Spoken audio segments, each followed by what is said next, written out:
Salut Believe Nation, bienvenue à Copenhague au Danemark. Je m'appelle Evan et le mot qui me motive, c'est croire. Je crois en vous plus que vous ne croyez en vous-même. Et j'espère que cet état d'esprit déteindra sur vous pour que vous puissiez réaliser de grandes choses. Afin de vous aider dans cette voie, nous allons voir aujourd'hui 5 leçons de vie que les gens apprennent souvent trop tard. Avec un peu de chance, vous pourrez les appliquer bien plus tôt. Leçon numéro 1, ne vivez pas comme un somnambule. Je dis souvent à mes étudiants, essayez autant que possible de trouver un travail que vous prendriez si vous n'aviez pas besoin de travailler. Ne vivez pas comme un somnambule. Ne dites pas, tout va bien se passer, je fais une chose ou une autre, ça passe le temps en attendant la retraite. C'est comme dire, j'économise du sexe pour mes vieux jours. Ce n'est pas une bonne idée. Ce n'est pas comme ça que ça marche.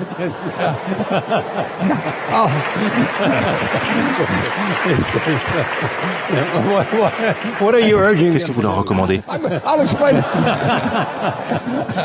Je vais vous expliquer ce que je veux dire par là. Il faut tout faire pour faire ce qu'on aime dans la vie. Ça n'arrivera peut-être pas avec votre premier travail, mais ne laissez pas tomber avant d'avoir trouvé le bon travail. Leçon numéro 2, vivez sans peur. S'il y a bien un concept que je recommande aux gens d'affronter tous les jours, c'est la peur. Le problème avec la peur, c'est qu'elle ment. La peur va te dire, si tu dis ça à cette fille, elle va savoir qu'elle te plaît.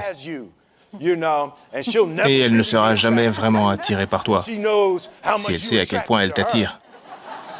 Ne lui dis pas ça, non. Ce qu'il faut faire pour la voir, c'est que quand elle passe, tu l'ignores. C'est comme le petit diable sur l'épaule. La peur vous dit ce genre de conneries.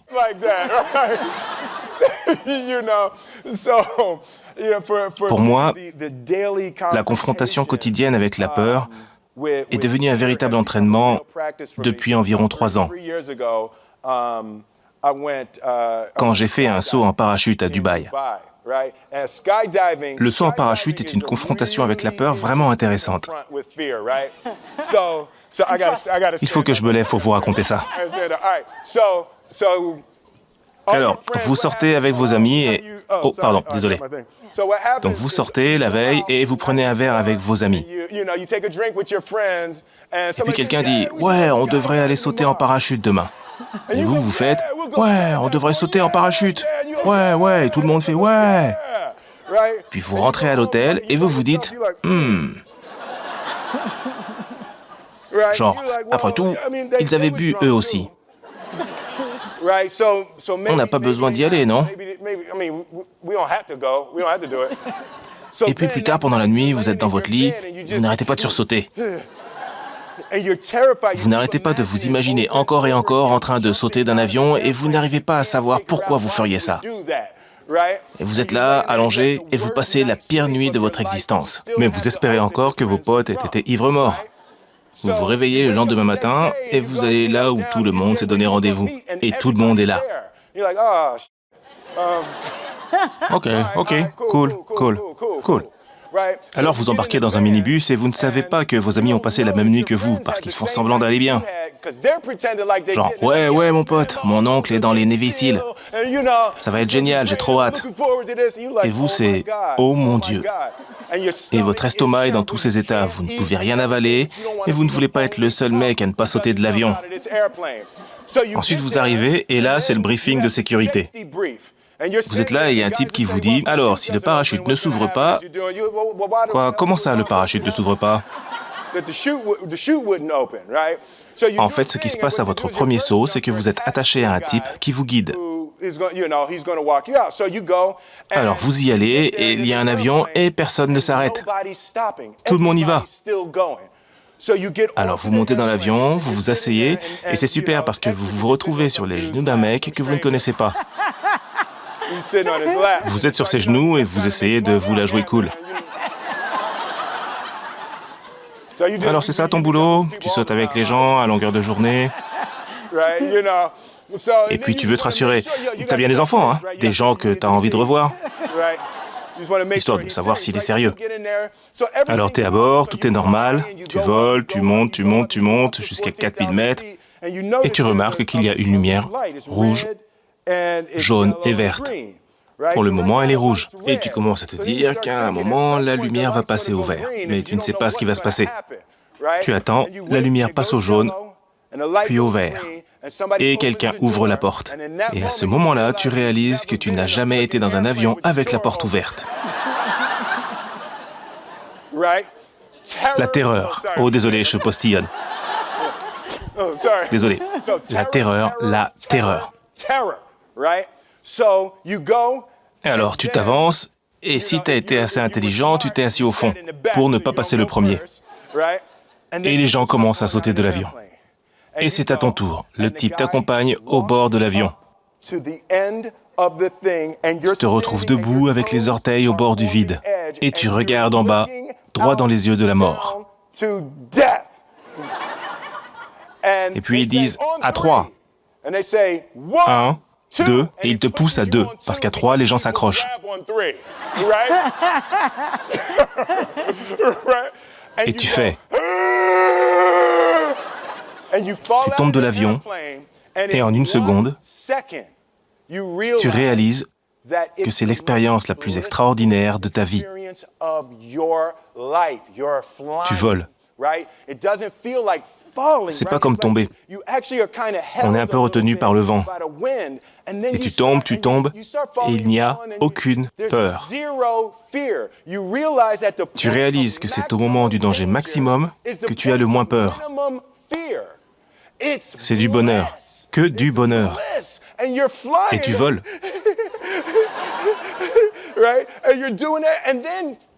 Et puis 20 secondes, 25 secondes, 40 secondes, et tu as assez de temps pour faire genre « Oh, c'est quoi le building là-bas?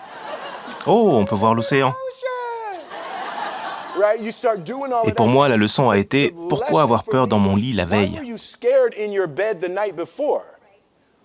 À quoi ça sert d'avoir peur? N'y va pas. Pourquoi avoir peur dans son lit 16 heures avant de sauter?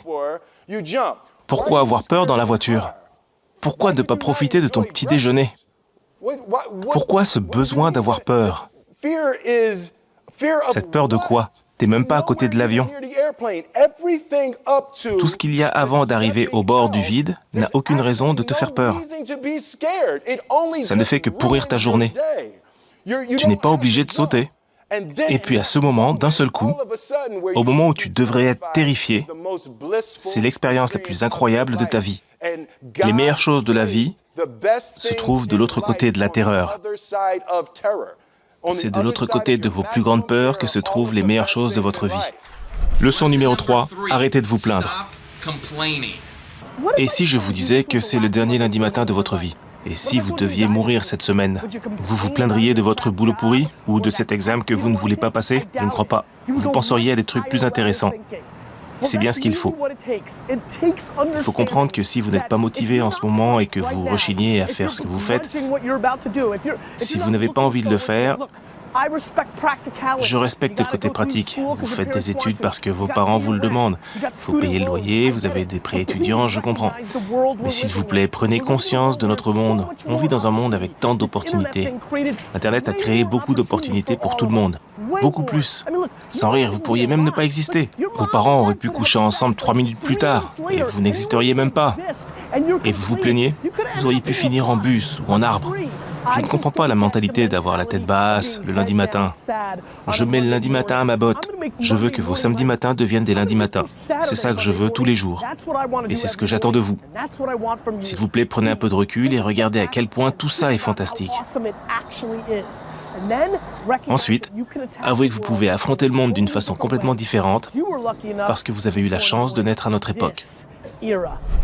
Leçon numéro 4, connaissez votre destination. Imaginez que vous êtes dans une grande pièce vide, d'accord? On est dans un coin et je vous donne une directive simple. Je veux que vous alliez dans ce coin en ligne droite, ok? C'est parti.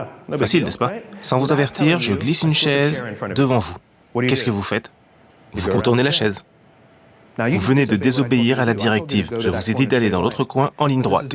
Mais c'est ça le truc merveilleux avec la nature humaine. Quand nous avons une destination claire, nous utilisons notre propre créativité et notre capacité à résoudre des problèmes pour surmonter les obstacles et arriver à destination. La destination est plus importante que l'itinéraire. On est flexible en ce qui concerne l'itinéraire, mais obsédé par la destination.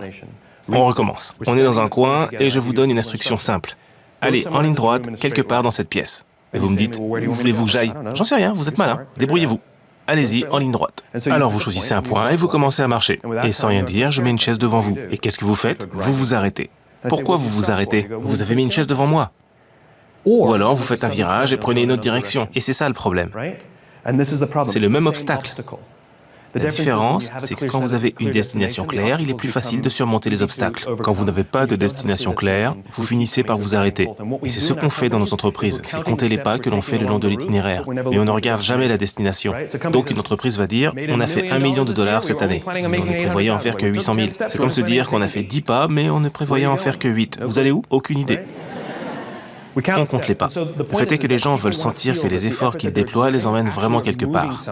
La reconnaissance du succès, ce n'est pas seulement pour les pas que vous faites, ce n'est pas seulement pour l'effort, c'est pour les efforts que vous avez faits et qui nous rapprochent de là où on veut aller. Et ça devrait être un idéal un peu fou. Mon idéal est de vivre dans un monde où la grande majorité des gens se lèvent chaque matin inspirés par leur travail et satisfaits par le travail qu'ils font. Les indicateurs que j'utilise me disent si le livre se vend. D'ailleurs, au passage, les gens me demandent combien j'ai vendu de livres et je n'en sais rien. Je n'ai jamais demandé à l'éditeur parce que je m'en fiche. Ce qui compte, c'est le classement Amazon et savoir s'il est stable, s'il monte ou s'il ne plonge pas. Parce que je n'ai pas d'agence de pub, je n'ai pas de stratégie marketing définie. C'est un choix. Je n'ai pas contacté une de ces entreprises pour vendre le livre pour moi, simplement parce que je ne suis pas intéressé par la vente des livres. Ce qui m'intéresse, c'est de transmettre une idée. Alors j'utilise ça comme métrique pour m'aider à comprendre si je vais dans le bon sens ou pas. Parce que plus je transmets l'idée, plus elle résonne. Il y a donc quelques mesures imparfaites qui vous aident à comprendre si vous allez dans le bon sens. Il ne s'agit pas seulement de faire de grands efforts et de regarder ce que ça donne, parce que c'est ce qu'on fait en ce moment. Notre objectif est d'augmenter notre revenu de $50 millions. Pour quelle raison? On doit connaître la destination. Et là, on se dit, génial, voilà ce qui nous rapproche. Et si on prend à droite, c'est parce qu'on doit surmonter un obstacle. Parce que si on n'avait pas pris à droite, on aurait été bloqué pour toujours. Merci. Ce n'est pas toujours une ligne droite. Ce n'est pas toujours une ligne droite, c'est plutôt dans une direction. Je crois qu'elle veut que je m'en aille. Et leçon numéro 5, profitez de la vie. Rien ne prouve que plus tard, je ne vais pas devenir un dirigeant tyrannique, complètement stupide. C'est pour ça que je veux prendre ma retraite plus tôt, pendant que je suis jeune. C'est pour ça que je rêve de faire beaucoup de choses. Je veux faire de la philanthropie, je veux enseigner, je veux retourner à l'école, je veux travailler pour l'environnement. Le monde est si merveilleux, pourquoi devrais-je être le PDG d'Alibaba pour toujours? Je ne suis pas venu au monde pour travailler. Je suis venu au monde pour profiter de la vie. Je ne veux pas mourir dans mon bureau. Je veux mourir sur la plage. Merci à tous d'avoir regardé cette vidéo. J'espère que ça vous a plu. J'aimerais savoir ce que vous avez appris dans cette vidéo. Quelle est votre leçon préférée? Mettez-la dans les commentaires. Y aurait-il une leçon 6 ou 7 que vous aimeriez ajouter à la liste? Mettez-la dans les commentaires. J'attends de vos nouvelles. Merci encore d'avoir regardé. Salut de Copenhague au Danemark. Je crois en vous, continuez à croire en vous. Et quel que soit le mot qui vous motive, je vous adore et on se voit bientôt.